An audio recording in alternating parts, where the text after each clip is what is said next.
नमस्कार मित्रों। कर्मों की गति न्यारी। मित्रों, एक बार एक महात्मा जी अपने शिष्य के साथ भ्रमण कर निकले। गुरु जी को ज्यादा इधर उधर की बातें करना पसंद नहीं था। कम बोलना और शांति पूर्वक अपना कर्म करना ही गुरु को प्रिय था। परंतु शिष्य बहुत चपल था। उसे हमेशा इधर उधर की बातें ही सूझती। उसे दूसरों की बातों में बड़ा ही आनंद मिलता था। चलते हुए जब वे तालाब के पास से होकर गुजरे तो देखा एक मछुआरे ने नदी में जाल डाल रखा है। शिष्य यह देख खड़ा हो गया और मछुआरे को अहिंसा परमो धर्म का आदेश देने लगा। मछुआरे ने उसे अनदेखा किया, लेकिन शिष्य तो उसे हिंसा के मार्ग से निकाल लाने को आतुर ही था। शिष्य और मछुआरे के बीच झगड़ा शुरू हो गया। यह देख गुरुजी शिष्य को पकड़कर ले चले और समझाया, बेटा, हम जैसे साधुओं का काम सिर्फ समझाना है। ईश्वर ने हमें दंड देने के लिए धरती पर नहीं भेजा है। शिष्य ने पूछा, हमारे राजा को तो बहुत से दंड के बारे में पता ही नहीं है और वह बहुत से लोगों को दंड नहीं देते हैं, तो आखिर इस हिंसक प्राणी को दंड कौन देगा?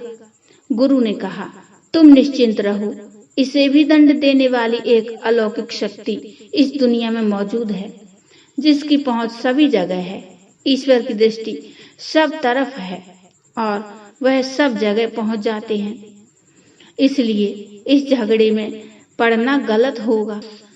शिष्य गुरुजी की बात सुनकर संतुष्ट हो गया और उनके साथ चल दिया। इस बात के 2 वर्ष बाद एक दिन गुरुजी और शिष्य दोनों उसी तालाब से होकर गुजरे। शिष्य अब 2 साल पहले की वह मछुआरे वाली घटना भूल चुका था। उन्होंने उसी तालाब के पास देखा था कि एक घायल सर्प बहुत कष्ट में था। उसे हजारों चींटियां नोच नोच कर खा रही थीं।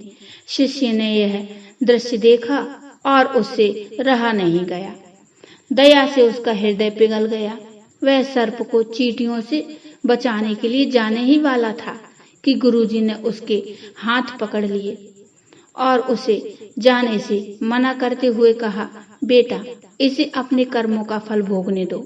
यदि अभी तुमने इसे बचाया तो इस बेचारे को फिर से दूसरे जन्म में यही दुख भोगने होंगे, क्योंकि कर्मों का फल अवश्य ही भोगना पड़ता है। शिष्य ने पूछा, गुरुजी, इसने ऐसा कौन सा कर्म किया है जो इस दुर्दशा में यह पड़ा है? गुरुजी बोले, यह वही मछुआरा है जिसे तुम पिछले वर्ष इसी स्थान पर मछली न मारने का उपदेश दे रहे थे और वह तुम्हारे साथ लड़ने को आतुर था। वे मछलियां ही ये चींटियां हैं जो इसे नोच नोच कर खा रही हैं। यह सुनते ही आश्चर्य में भरे शिष्य ने कहा, यह तो बड़ा ही विचित्र न्याय है। गुरुजी बोले, बेटा, इसी लोक में स्वर्ग नरक के सारे दृश्य मौजूद हैं। हर क्षण तुम्हें ईश्वर के न्याय के नमूने देखने को मिल सकते हैं। चाहे हमारे कर्म शुभ हों या अशुभ, उसका फल हमें भोगना ही पड़ता है। इसलिए ही वेद में भगवान ने उपदेश देते हुए कहा है, अपने किए कर्म को हमेशा याद रखो। यह विचारते रहो कि हमने क्या किया है, क्योंकि हमें वही भोगना पड़ेगा। जीवन का हर क्षण कीमती है, इसे बुरे कर्मों में व्यर्थ ना करो। अपने खाते में हमेशा अच्छे कर्मों की बढ़ोतरी करो, क्योंकि जैसे कर्म होंगे वैसा ही फल मिलेगा। इसलिए कर्मों पर ध्यान दो, क्योंकि ईश्वर हमेशा न्याय ही करता है। शिष्य बोला, गुरुदेव, तो क्या अगर कोई दुर्दशा में पड़ा हो तो उसे उसका कर्म मानकर उसकी मदद नहीं करनी चाहिए? गुरुजी बोले, अवश्य करनी चाहिए। मैंने तुम्हें इसलिए रोका क्योंकि मुझे पता था कि वह किस कर्म को भुगत रहा है। साथ ही मुझे ईश्वर के न्याय की झलक भी तो तुम्हें दिखानी थी। मैंने मदद नहीं की क्योंकि मैं जानता था, लेकिन अगर मुझे इसका पता ना होता और फिर भी मैं कष्ट में पड़े जीव की मदद ना करता तो यह मेरा पाप होता। शिष्य गुरुजी की बात को अब सही अर्थ में समझने लगा था। मित्रों, जीवन उतना ही है जितना विधाता ने तय किया है।